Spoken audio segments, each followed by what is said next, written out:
안녕하세요. 동행쌤입니다. 오늘은 상담사가 뽑은 최악의 외도 사례 5가지를 준비했는데요. 영상을 보시기 앞서서 구독과 좋아요 부탁드립니다. 고맙습니다.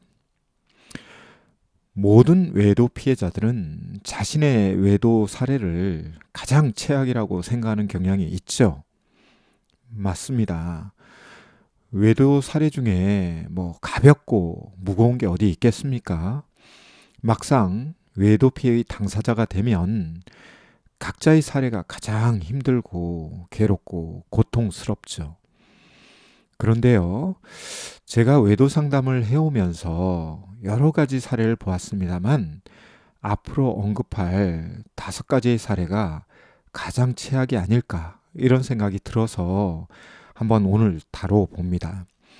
그리고 이런 5가지 사례는 다른 사례 못지않게 그 후유증과 부작용이 굉장히 크기 때문에 만약에 외도 직면 후에도 외도 부부가 외도를 극복하고 또 부부관계를 회복하겠다고 한다면 반드시 치유 작업이 필요하다는 그런 말씀을 먼저 드리고 싶습니다.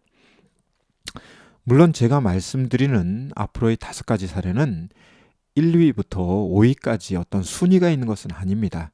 그냥 임의적으로 배열했다는 것을 미리 말씀드리면서 오늘 내용을 한번 시작해 보도록 하겠습니다. 첫 번째 사례는 외도 상간자가 동시다발적으로 있는 경우입니다.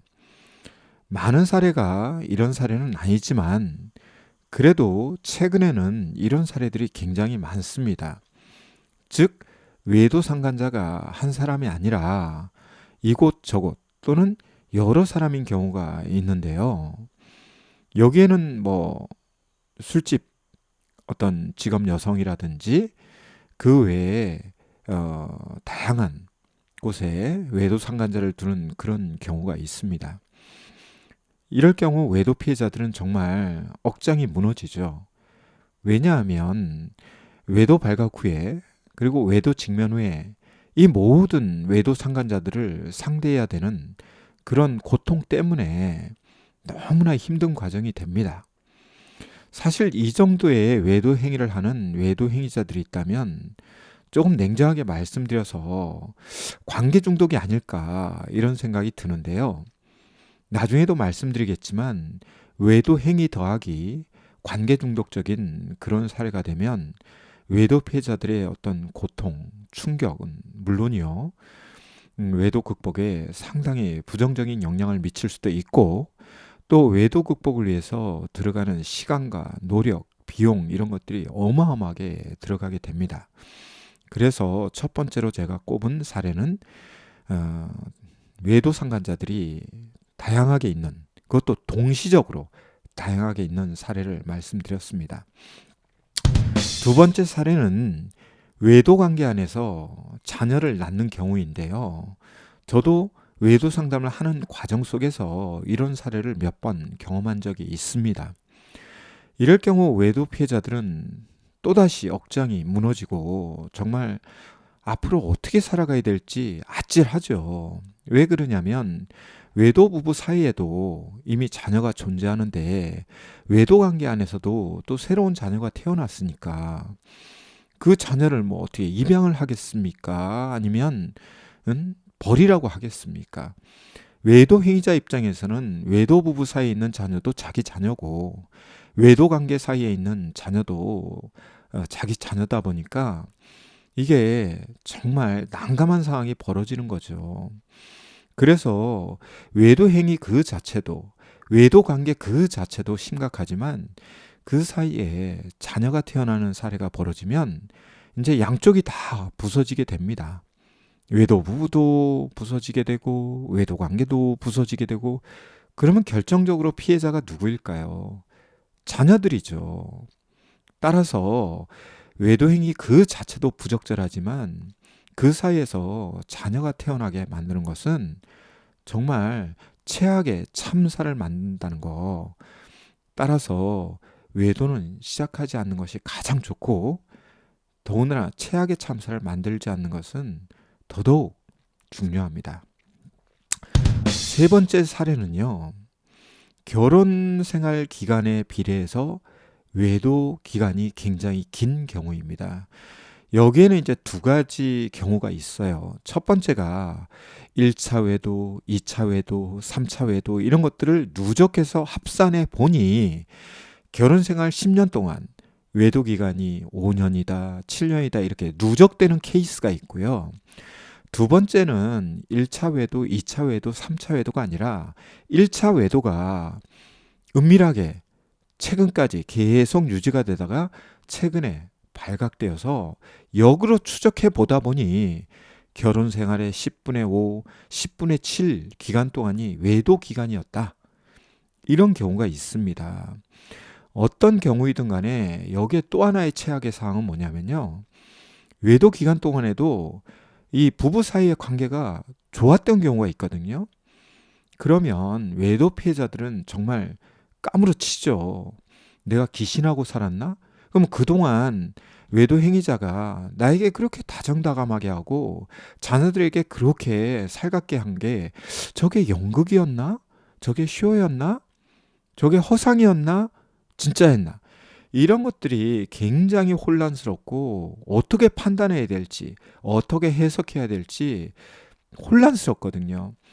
그리고 외도 직면 이후에 외도 행위자들이 결국 외도 관계를 정리하고 다시 가정으로 복귀하더라도 이제는 모든 것을 믿을 수 없게 되는 케이스가 바로 이 외도 기간이 결혼 생활 대비해서 긴 경우와 그리고 그것이 발각되는 과정 속에서 역으로 추적했더니 엄청난 기간 동안 은밀하게 외도 관계가 유지가 됐고 외도 관계 그 기간 동안에도 배우자나 자녀들에게 굉장히 잘했던 케이스 같은 경우는 정말 외도 피해자들 입장에서는 이건 억장이 무너지는 게 아니고요.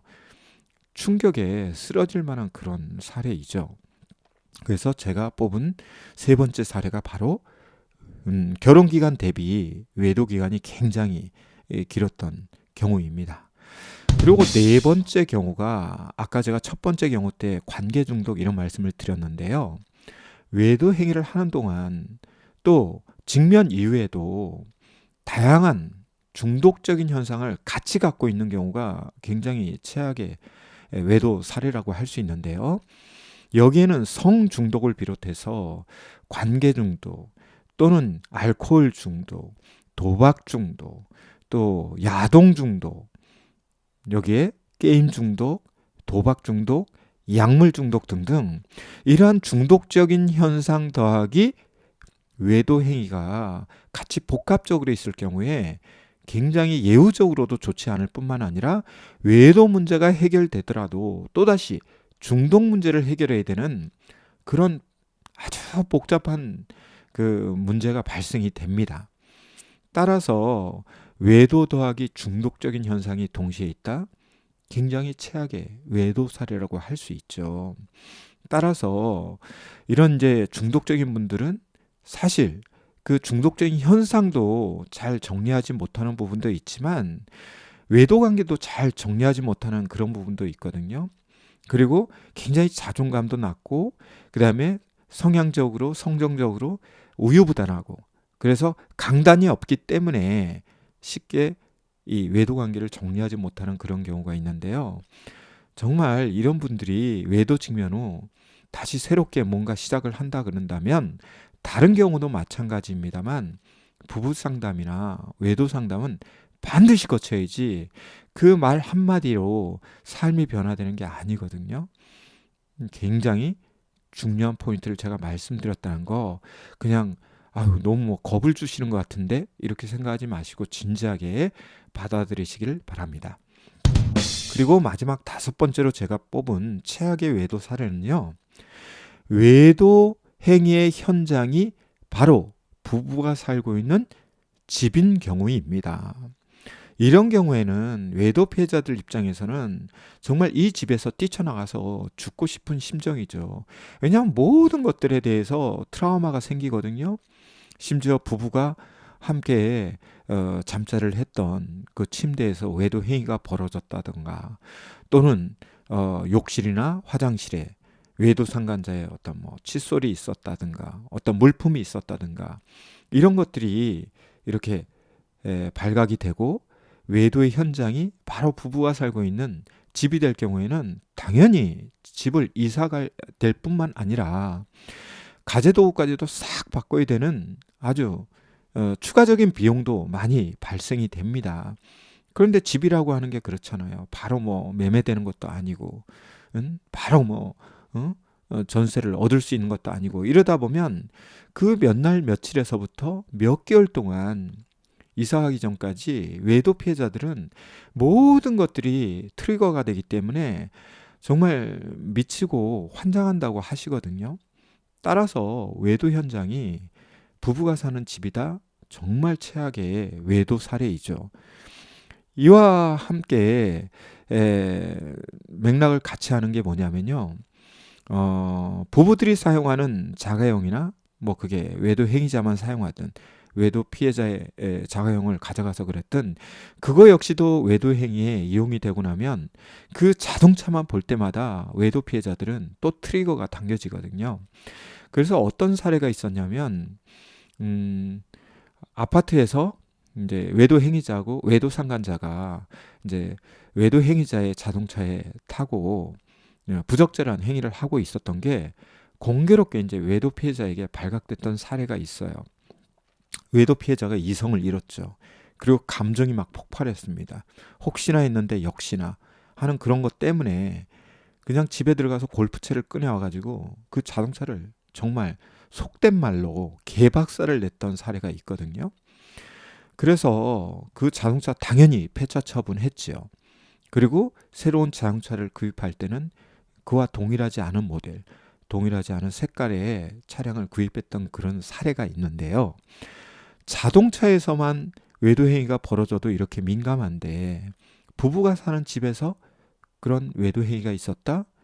이거는 정말 외도 피해자들을 정말 트라우마에 빠지게 만들고 심리적으로 죽게 만드는 그런 행위입니다. 그래서 외도 행위가 없는 것이 가장 최상급이나 외도가 벌어지더라도 부부가 사는 집에서 벌어진다?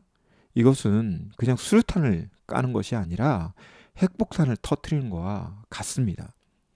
따라서 외도의 적절과 부적절성을 떠나서 이런 최악의 경우에 빠지지 않았으면 좋겠고요.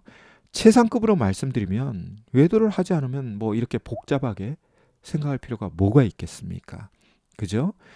그럼에도 불구하고 우발적이든 또는 의도적이든 외도 행위가 있었고 그 외도 행위 중에 방금 말씀드린 동시다발적으로 외도 상간자가 많았다거나 또는 외도 관계 안에서 자녀가 생겼다거나 또 결혼 생활 기간에 대비해서 외도 기간이 길었다거나 또 각종 중독이 외도 행위와 함께 이렇게 혼합되어 있다거나 또 외도 행위의 현장이 부부가 사는 집이었다면 다른 사례들도 당연히 부부 상담이나 외도 상담을 받으셔야 되겠지만 이 5가지 사례는 외도 부부들이 이혼을 할 때 하더라도 외도 관련 부부 상담을 통해서 이 마음의 상처 그리고 트라우마에 대한 치유 작업을 꼭 해야 된다는 말씀을 드리면서 오늘 내용이 유익했다면 구독과 좋아요 다시금 부탁드립니다.